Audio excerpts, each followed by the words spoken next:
Quero saudar a todos com a graça, a misericórdia e a paz do nosso Deus. Vamos continuar nossa série de estudos com o título Ser um discípulo e um sacerdote de Cristo útil. Estamos estudando sobre os privilégios e as responsabilidades de sermos sacerdotes de Deus. Nós vimos que a Bíblia afirma categoricamente que Deus nos escolheu para sermos sacerdotes dele, com o objetivo de conduzir pessoas a conhecerem Jesus para que tenham uma vida abundante. Apocalipse capítulo 1, versículo 6, afirma que Deus nos constituiu reino e sacerdotes para servir ao seu Deus e Pai. A Ele seja a glória, o poder para todos sempre. Amém. É uma grande responsabilidade ser sacerdote de Deus. É uma grande responsabilidade e uma grande honra, porque ao sermos sacerdotes de Deus, nós estaremos servindo a pessoa mais nobre, mais importante, mais bondosa do universo, que é o nosso Deus. Um Deus que cuida, um Deus que protege, um Deus que recompensa seus servos como filhos. Para sermos sacerdotes bem-sucedidos, nós precisamos ser pessoas diferentes, pessoas separadas do pecado, pessoas que se destacam pelo seu comportamento, pela sua maneira de falar, pela sua maneira de agir e pela sua maneira de vestir. Esse destaque é ilustrado através das vestes sacerdotais, que nós já falamos nas mensagens anteriores. Vimos que Deus deu vestimenta para Arão, como sumo sacerdote, para que ele revelasse tanto a glória de Deus, quanto o desejo que Deus tem que nós sejamos santos, que nós sejamos perfeitos como Ele é. E para isso, Deus preparou uma vestimenta de destaque para Arão. Vimos também que Deus deu vestimentas para Adão e Eva depois que eles pecaram. Deus deu aquelas vestimentas a Adão e Eva para que eles se lembrassem de que o motivo de precisar se vestir foi o pecado que cometeram. Antes do pecado, eles não precisavam de roupa. Então, Adão e Eva, ao pecarem, perderam a inocência, se tornaram pecadores. Eles se tornaram pecadores porque eles não confiaram na instrução de Deus. Ao pecarem, eles perderam a glória de serem a perfeita imagem de Deus aqui na terra. E a vestimenta que Deus deu a eles serve para lembrá-los que por causa do pecado, eles não são mais aquilo que eles deveriam ser. O fato de não sermos o que nós devemos ser implica que não sabemos fazer excelentes escolhas por nós mesmos. Por isso que nós precisamos que Deus nos instrua sobre tudo, inclusive sobre a vestimenta. Todas as instruções de Deus revelam a sua vontade. A vontade de Deus, ela é sempre perfeita, é para a glória dele, mas também para o bem-estar do ser humano. Por isso que Deus nos deu instruções de como nós devemos nos comportar e também instruções sobre o tipo de vestimenta que nós devemos usar. O bem-estar do ser humano depende da obediência dele às instruções de Deus. Na mensagem anterior, nós começamos a estudar qualidades sobrenaturais que nós devemos demonstrar como sacerdotes, através da nossa vestimenta e, consequentemente, através do nosso estilo de vida. Hoje eu desejo continuar focando nessas qualidades. Quero desenvolvê-las um pouco mais. Na epístola de 1 Timóteo, nós encontramos uma instrução sobre como devemos nos vestir. Diz assim: da mesma forma, quero que as mulheres se vistam modestamente, com decência e discrição, não se adornando com tranças, nem ouro, nem pérolas, nem roupas caras, mas com boas obras, como convém às mulheres que professam adorar a Deus. Na semana passada nós vimos que essa instrução não é apenas para mulheres, mas para todos. Os termos modéstia, decência, discrição são usados em outros textos. Eles descrevem qualidades, critérios exigidos de todos os salvos. Porém, para se vestir tendo como critérios a modéstia, a decência e a discrição, é necessário ser uma pessoa com qualidades sobrenaturais. Não é qualquer pessoa que consegue entender o motivo pelo qual ele deve se vestir com modéstia, decência e discrição. Mesmo que compreendam, não vão ter a capacidade de fazer a distinção entre tudo o que é oferecido, né? Aquilo que vai agradar a Deus e aquilo que não vai. Essas qualidades, elas estão alistadas em 1 Timóteo capítulo 1, verso 5, que diz o seguinte: o objetivo dessa instrução é o amor, que procede de um coração puro, de uma consciência boa e de uma fé sem hipocrisia. Esse versículo está afirmando que todos os assuntos ensinados nessa epístola de 1 Timóteo são estabelecidos sob o controle de qualidade, cujo único critério é o amor bíblico. O amor bíblico, ele é, por definição, sacrificial. Por quê? Porque é o mesmo amor que Deus demonstrou por nós através de Jesus Cristo. Isso é, Jesus Cristo sacrificou o seu bem-estar, a sua própria vida, para que pudesse dar para nós vida eterna. Então é um amor sacrificial, é um amor que está disposto a sacrificar seus desejos e necessidades para agradar a Deus e também pelo bem-estar do próximo. Esse tipo de amor só as pessoas que são salvas por Jesus Cristo é que são capazes de demonstrar, porque elas também desfrutam desse amor de Deus. 1 João capítulo 4, versículo 19 diz: nós amamos porque ele nos amou primeiro. Isso significa que os salvos foram dotados com o poder sobrenatural do amor de Deus. O amor de Deus é algo sobrenatural. Somos pessoas convocadas por Deus, que é amor, para vivermos amando uns aos outros.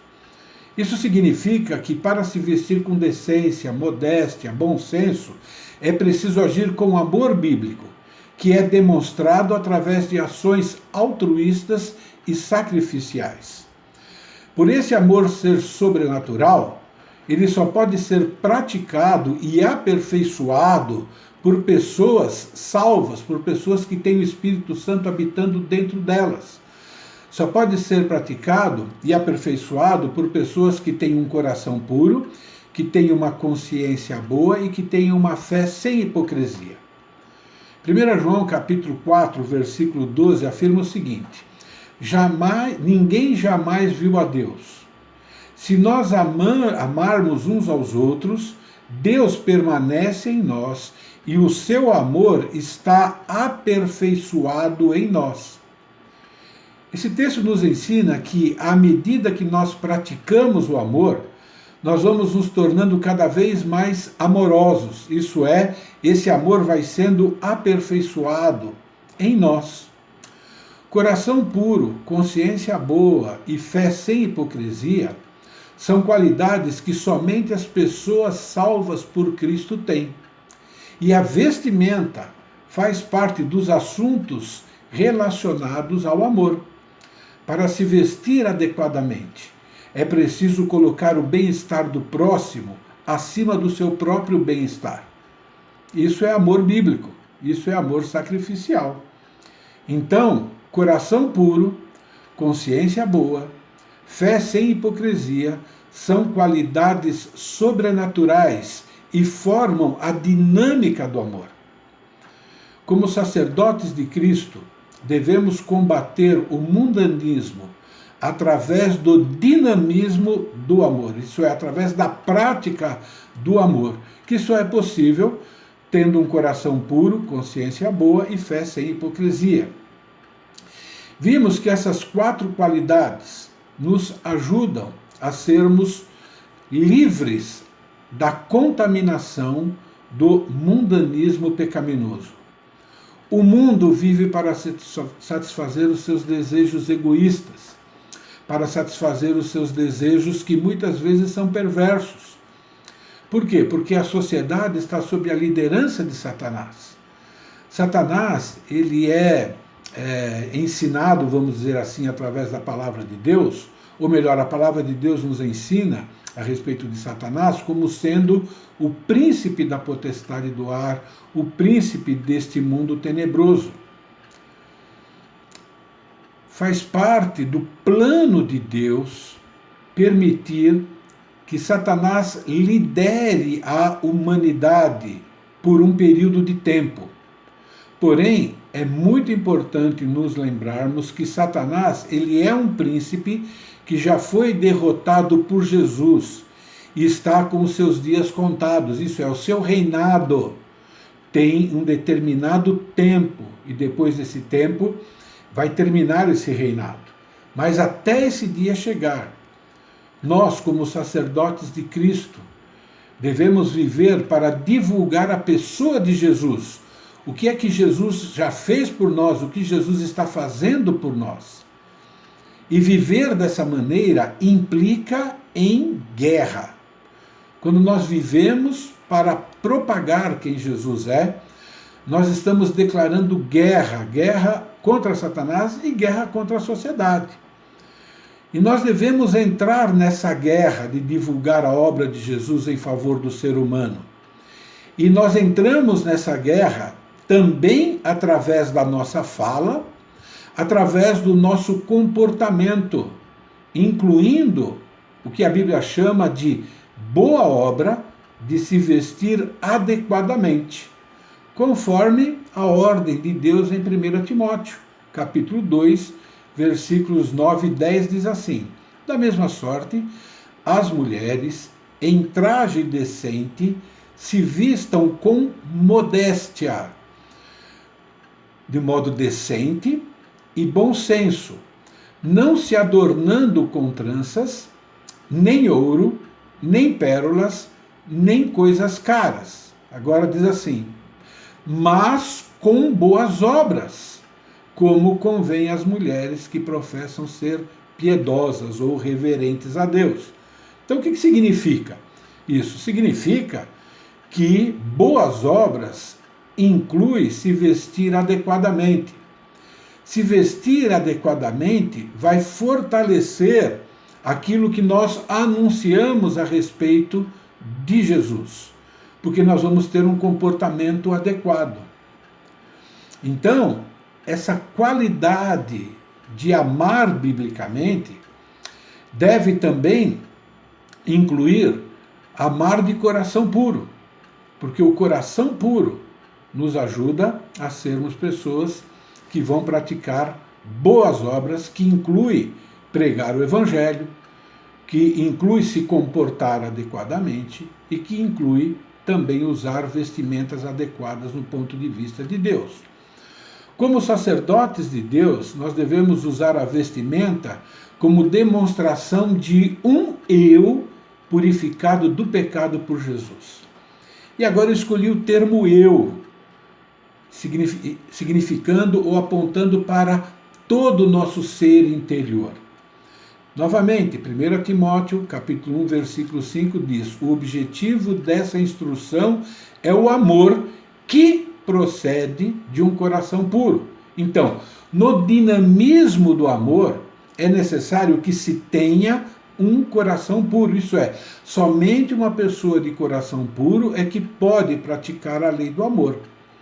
Para se vestir com decência, modéstia, bom senso, é preciso estar com o coração puro, com o coração limpo, com o coração livre da sujeira e da mancha do pecado. A Bíblia diz que o pecado é algo que tenazmente nos assedia. O pecado, ele não deixa de tentar nos assediar. O tempo todo ele está exercendo, vamos assim dizer, essa atividade, de nos tentar. Somente uma pessoa perdoada e purificada por Jesus é que vai lutar incansavelmente contra o desejo de pecar. É por isso que nós devemos estar nos autoconfrontando diariamente, nos arrependendo de cada pecado, confessando cada pecado e voltando a lutar contra o pecado. E é isso que nos é ensinado por Deus em 1 João capítulo 1, versículos 6 a 10, que diz assim: se afirmamos que temos comunhão com Ele, isso é Jesus, mas andamos nas trevas, isso é, no pecado, mentimos e não praticamos a verdade. Porém, se andarmos na luz, como Ele está na luz, temos comunhão uns com os outros, e o sangue de Jesus, seu Filho, nos purifica de todo pecado. Se afirmamos que estamos sem pecado, enganamos-nos a nós mesmos, e a verdade não está em nós. Se confessarmos os nossos pecados, ele diz assim, Ele é justo e fiel para perdoar os nossos pecados e nos purificar de toda injustiça. Se afirmarmos que não temos cometido pecado, fazemos de Deus um mentiroso, e a sua palavra não está em nós. Então é interessante, esse texto, resumindo, ele ensina duas verdades a respeito do pecado. Primeiro, que uma pessoa que é salva pelo Senhor Jesus Cristo deve estar lutando constantemente contra o pecado e vencendo. Por outro lado, também ensina que enquanto nós estivermos nesse corpo, será impossível deixarmos de cometer pecados. Por causa disso, dessa realidade, é que nós devemos praticar a confrontação, a autoavaliação, identificarmos os pecados que nós cometemos, pedirmos perdão a Ele, nos arrependendo e voltando à luta contra o pecado.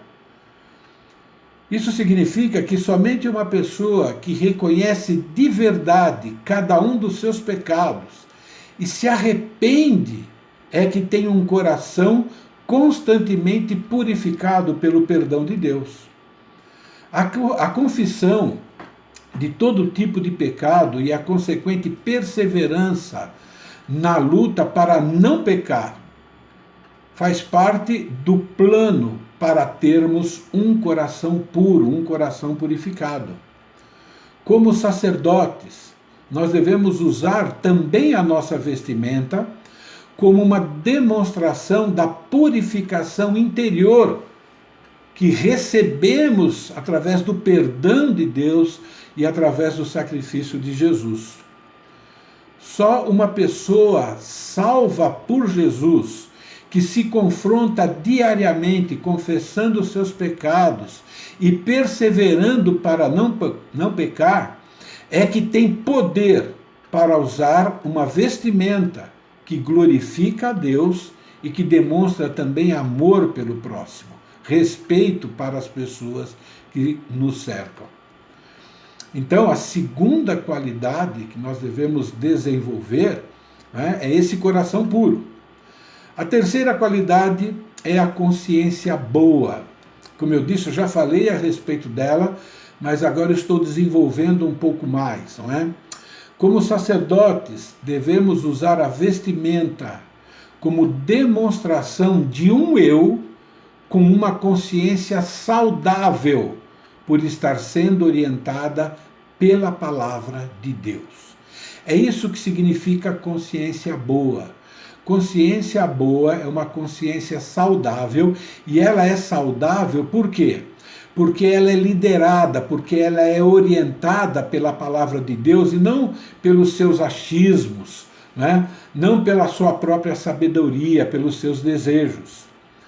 1 Timóteo diz assim, o objetivo dessa instrução é o amor que procede de um coração puro, mas também de uma consciência boa. Isso é, no dinamismo para a prática do amor, eu preciso ter um coração puro e eu preciso ter também uma consciência boa.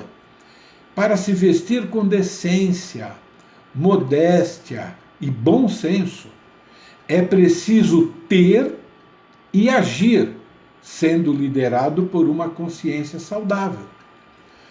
A boa consciência é aquela que foi restaurada através do novo nascimento, né? Através do reconhecimento de que é um pecador, e por ser um pecador está separado de Deus, e só existe uma maneira de voltar a se relacionar com Deus, de eliminar essa separação, essa inimizade, que é reconhecer Jesus como Senhor e Salvador, reconhecer que Jesus morreu na cruz por causa dos seus pecados e aceitar o sacrifício de Jesus como suficiente para garantir o seu perdão e com isso garantir também o novo relacionamento com Deus. Então a boa consciência é aquela que foi restaurada através desse novo nascimento e agora essa consciência está sendo constantemente transformada pelos ensinos da palavra de Deus, pelos ensinos da Bíblia.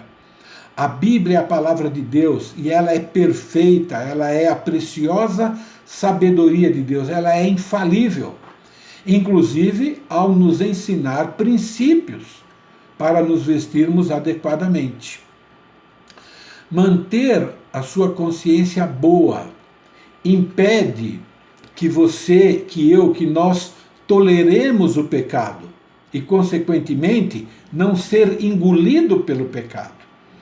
Ouça o que diz 1 Timóteo, capítulo 1, versículos 18 a 20. Diz assim: Timóteo, filho meu, dou-lhe esta instrução. Então, Paulo aqui está instruindo Timóteo, né?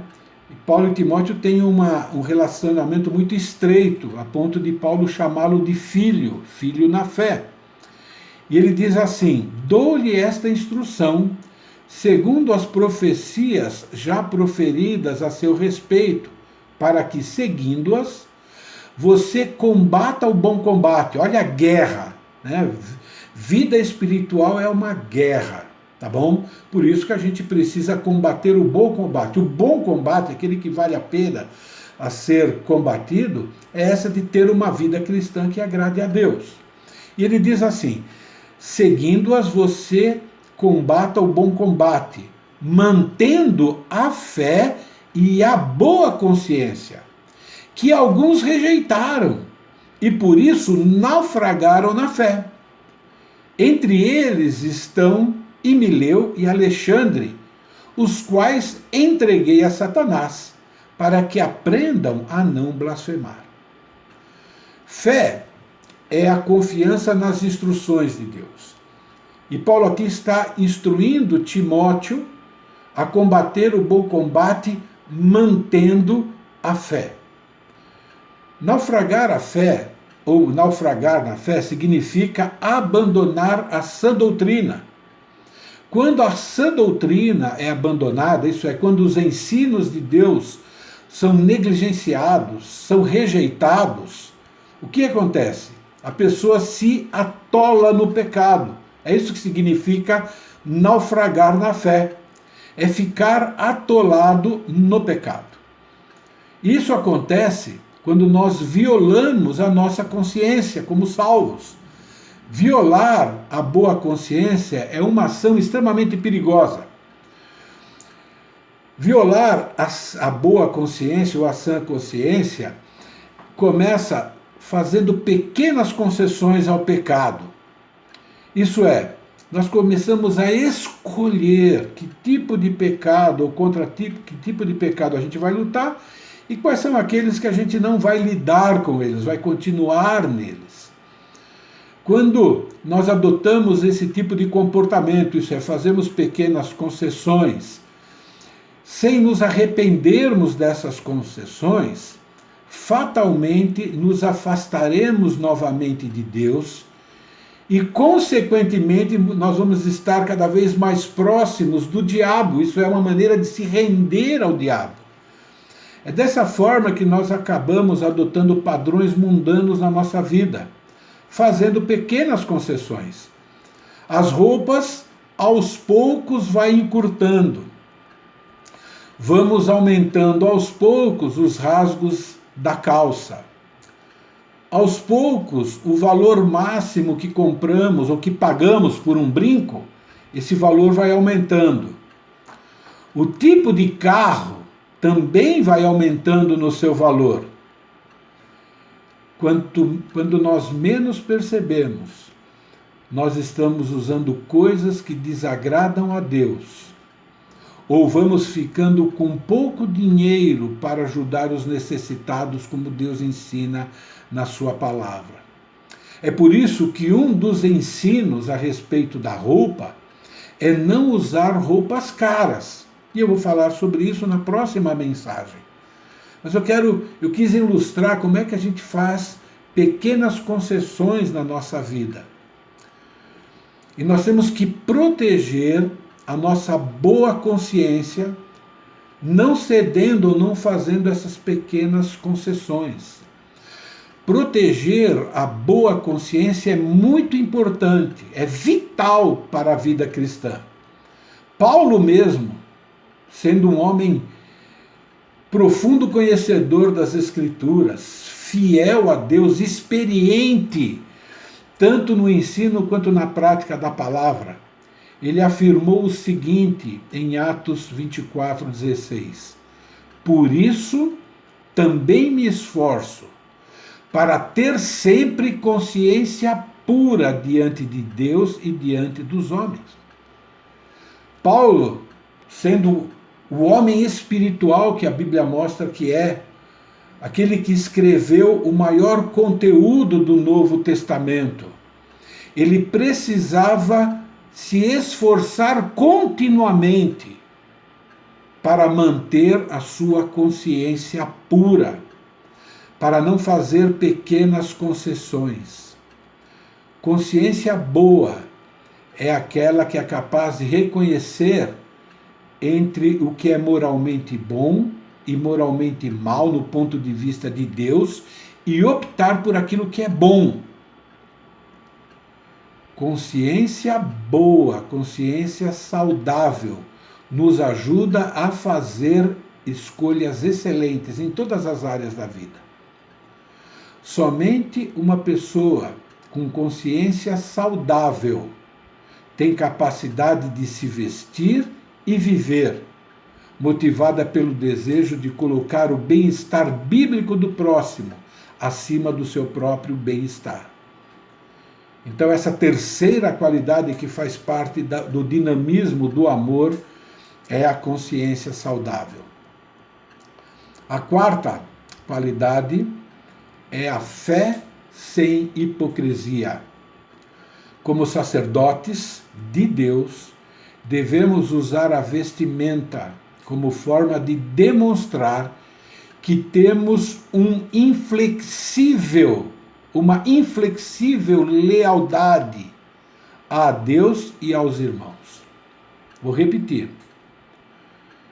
Como sacerdotes, devemos usar a vestimenta como forma de demonstrar que temos uma inflexível lealdade a Deus e aos irmãos em Cristo. 1 Timóteo capítulo 1, verso 5 diz assim: Ora, o objetivo da presente admoestação visa o amor que procede de coração puro, de consciência boa e de fé sem hipocrisia. Fé sem hipocrisia são ações sem falsidade, ações sem segundas intenções, ações sem farisaísmo, sem fingimento, ações sem estar motivado por interesse egoísta, pensando mais em si mesmo. Já falei sobre isso na semana passada e hoje eu quero ilustrar um acontecimento na vida dos apóstolos. Os apóstolos tiveram que lidar com uma pessoa que tinha uma fé fingida. Temos esse acontecimento em Atos, capítulo 8, versículos 9 a 24. E eu creio que esse acontecimento ficou registrado, na palavra de Deus, para nos ajudar a estarmos nos autoavaliando e nos protegendo desse tipo de comportamento que é uma fé hipócrita. Havia Ora, havia certo homem, Atos capítulo 8, versículos 9 a 24. Havia certo homem chamado Simão, que ali praticava a magia, iludindo o povo de Samaria, insinuando ser ele grande vulto, a qual todos davam ouvidos, do menor ao maior, dizendo: esse homem é o poder de Deus, chamado o grande poder. Aderiram a ele, isso é, a esse mágico, esse Simeão, aderiram a ele porque havia muito os iludira com magias. Quando, porém, deram crédito a Filipe, que os evangelizava a respeito do reino de Deus e do nome de Jesus Cristo, iam sendo batizados, assim, homens como mulheres, o próprio Simão abraçou a fé. O termo grego aqui é, literalmente, ele creu. Isso significa abraçar a fé. E, tendo sido batizado, acompanhava a Filipe de perto, observando extasiado os sinais e grandes milagres praticados.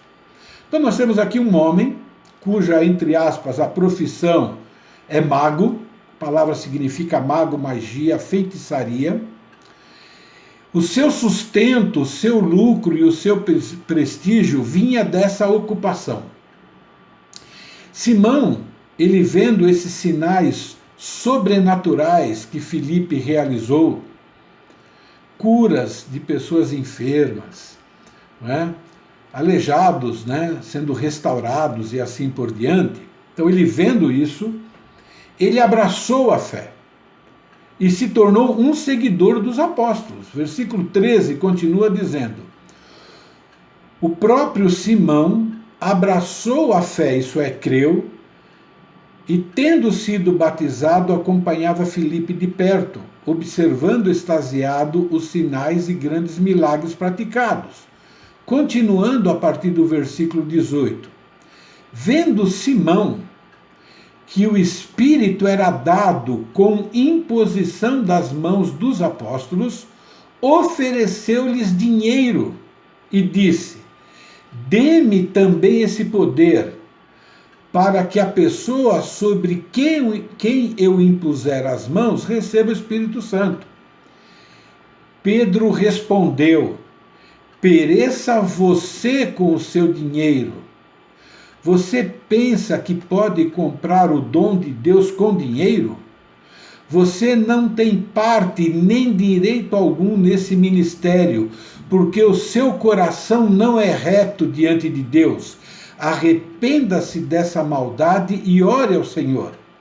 Talvez Ele lhe perdoe tal pensamento do seu coração, pois vejo que você está cheio de amargura e preso pelo pecado.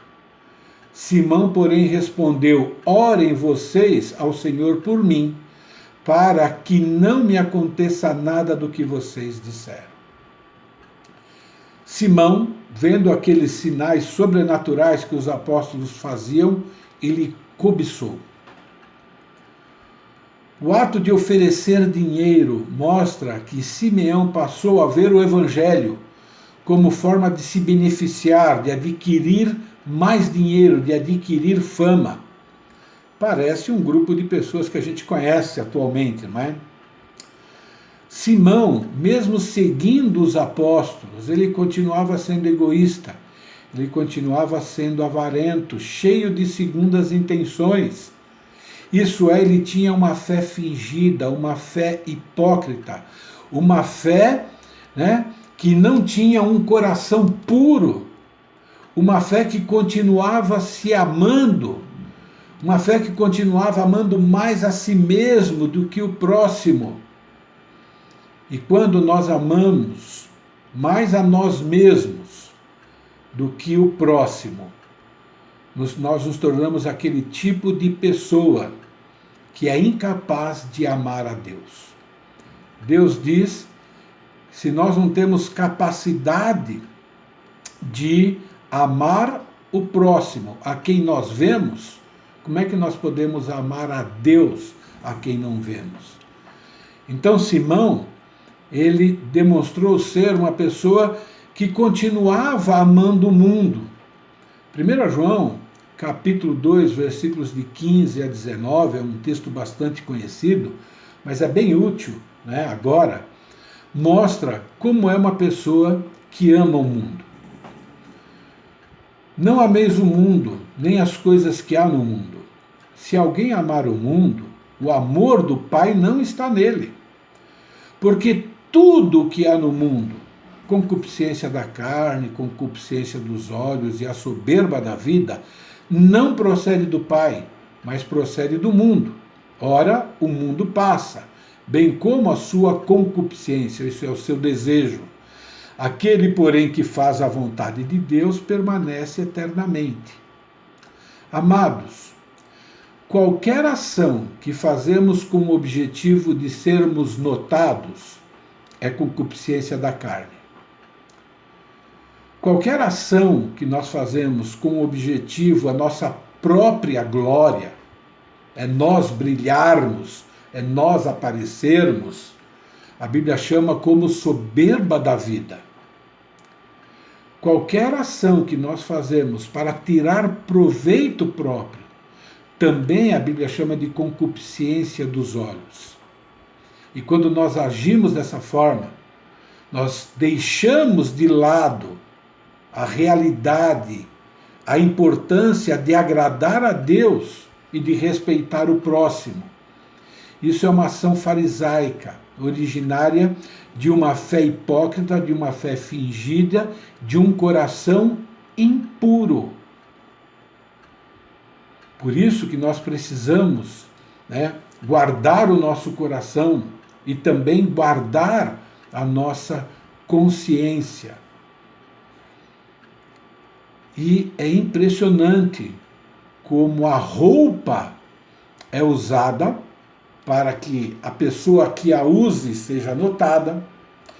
É interessante como é fácil usar a roupa para a própria glória, para proveito próximo, e às vezes nós acabamos até humilhando outras pessoas com o tipo de roupa que nós nos vestimos. Isso é uma ação farisaica, originária de uma fé hipócrita, de uma fé fingida. Porém, nós temos na Bíblia também um exemplo de fé genuína, de fé sem fingimento. Também é um exemplo bem conhecido pelos veteranos, para aqueles que conhecem um pouco mais a Bíblia. Vocês se lembram dos 3 amigos de Daniel, Sadraque, Mesaque e Abidnego? Então, Daniel capítulo 3, versículos de 8 a 18. Eu vou ler. Nesse momento, alguns astrólogos se aproximaram e denunciaram os judeus. Os judeus são essas 3 pessoas que eu mencionei, amigos de Daniel, dizendo ao rei Nabucodonosor: ó rei, vive para sempre. Tu emitiste um decreto, ó rei, ordenando que todo o que ouvisse o som da trombeta, do pífaro, da cítara, da harpa, do saltério, da flauta dupla e de toda espécie de música, se prostrasse em terra e adorasse a imagem de ouro. E que todo o que não se prostrasse em terra e não a adorasse, seria atirado numa fornalha em chamas. Mas há alguns judeus que nomeaste para administrar a província da Babilônia, Sadraque, Mesaque e Abidnego, que não te dão ouvidos, ó rei, não prestam culto aos teus deuses, nem adoram a imagem de ouro que mandaste erguer. Furioso, Nabucodonosor mandou chamar Sadraque, Mesaque e Abidnego. E assim que eles foram conduzidos à presença do rei, Nabucodonosor lhe disse: é verdade, Sadraque, Mesaque e Abidnego, que vocês não prestam culto aos meus deuses, nem adoram a imagem de ouro que mandei erguer? Agora, porém, quando vocês ouvirem o som da trombeta, do pífaro, da cítara, da harpa, do saltério, da flauta dupla e de toda espécie de música, se vocês se dispuserem e prostrar-se em terra e adorar a imagem que eu fiz, será melhor para vocês. Mas, se não adorarem, serão imediatamente atirados numa fornalha em chamas. E que Deus poderá livrá-los das minhas mãos. Sadraque, Mesaque e Abidnego responderam ao rei: Ó Nabucodonosor, não precisamos defender-nos diante de ti. Se formos atirados na fornalha em chamas, o Deus a quem prestamos culto pode livrar-nos. E ele nos livrará das suas mãos, ó rei. Mas, se ele não nos livrar, saiba, ó rei, que não prestaremos culto aos seus deuses, nem adoraremos a imagem de ouro que mandaste erguer. Esses 3 homens tinham uma fé sem fingimento. Esses 3 homens não estavam preocupados nem ocupados em impressionar o rei. Eles só tinham um interesse, um único: lealdade inflexível a Deus. Lealdade essa, mesmo que custasse muito mais do que a reputação, mesmo que custasse perder o cargo que ocupavam, o dinheiro que ganhavam, eles ainda não iriam se dobrar diante dessa idolatria. E esse texto mostra que mesmo que custasse a vida deles, eles não iam se dobrar. Versículo 18 diz: Mas se ele, Deus, não nos livrar, saiba, ó rei, que não prestaremos culto aos seus deuses, nem adoraremos a imagem de ouro que mandar erguer. Que exemplo nós podemos tirar para nós, atuais sacerdotes de Jesus? Enquanto estivermos aqui neste mundo, nós teremos que enfrentar vários tipos de pressões. Vamos enfrentar pressões por parte de colegas descrentes, vamos enfrentar pressão de superiores na área profissional e na área social.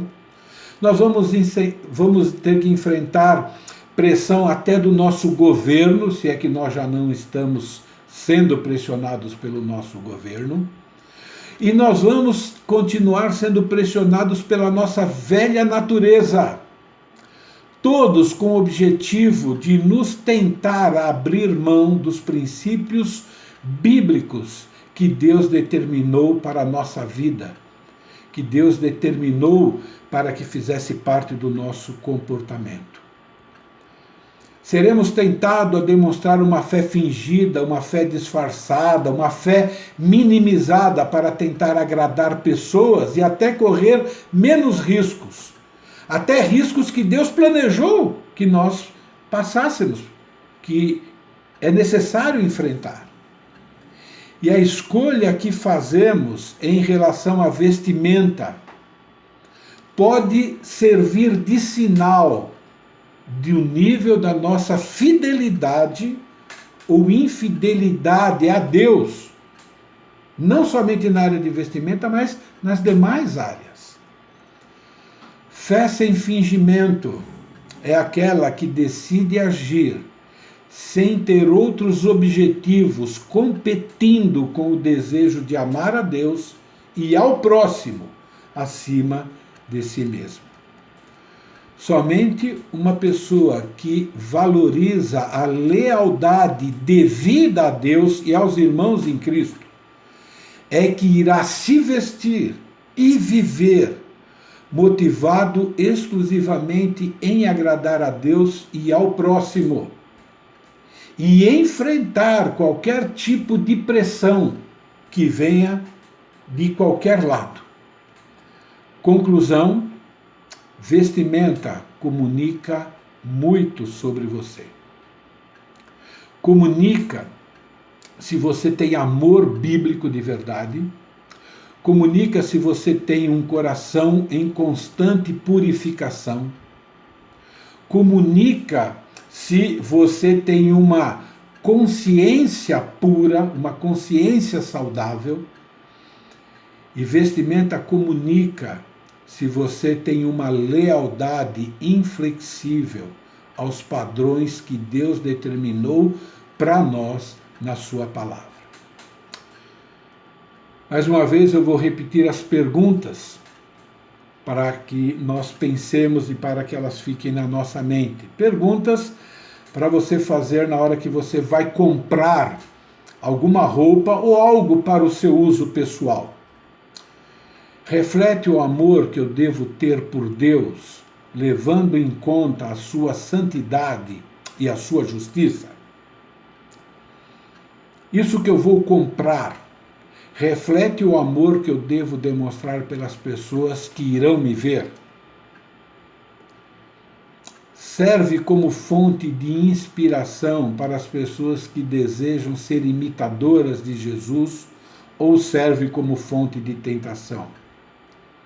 Irá fazer com que as pessoas ao meu redor se sintam bem ou irá fazer com que alguém ou diminuído? E agora eu fiz mais uma pergunta.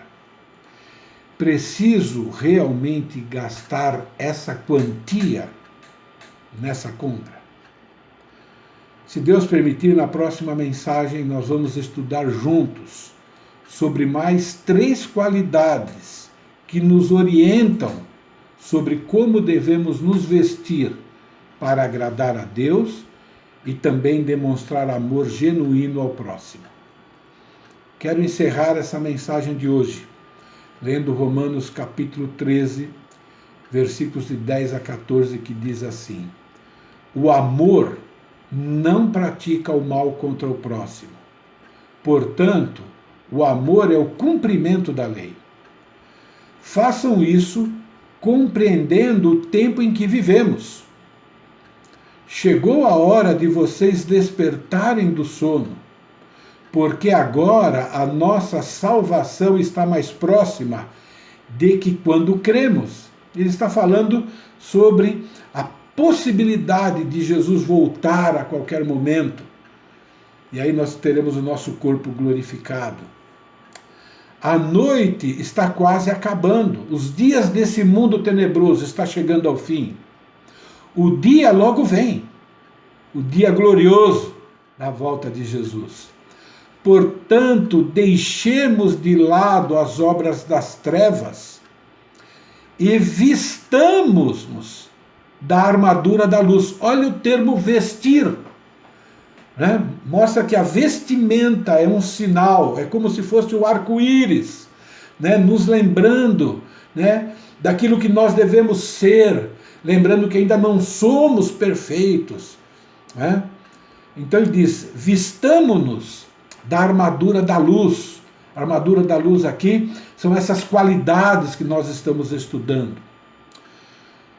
Comportemo-nos com decência, não somente na roupa, mas em tudo, como quem age à luz do dia, não em orgias e bebedices, nem em imoralidade sexual e depravação, nem em desavença e inveja.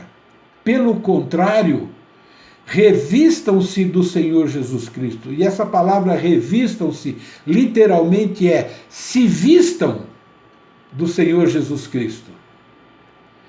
E não fiquem premeditando como satisfazer os desejos da carne.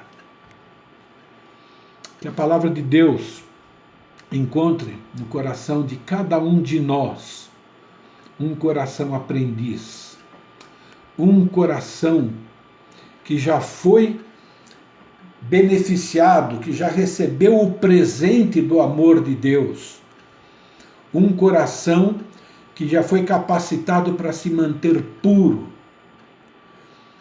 um ser, um eu, que tem uma fé que não é fingida, que tem uma consciência saudável, que segue a orientação da palavra de Deus em todas as áreas da nossa vida, inclusive na área de vestimenta, para a honra e para a glória do nosso Deus.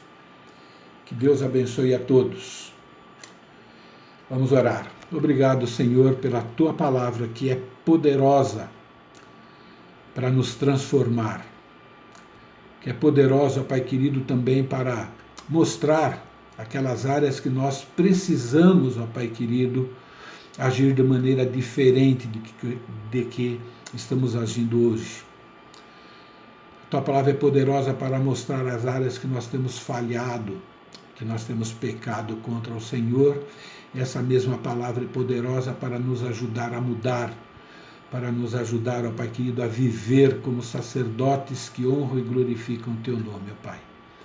A minha oração é que todos nós, ó Pai querido, todos nós que são Teus filhos, ó Pai querido, possamos viver nessa dinâmica do amor para a Tua honra e Tua glória, para que possamos ser encontrados no dia em que Jesus voltar, o dia em que a trombeta tocar, sejamos encontrados, ó Pai querido, vivendo de forma agradável ao Senhor, para a Tua honra e Tua glória. Em nome de Jesus. Amém.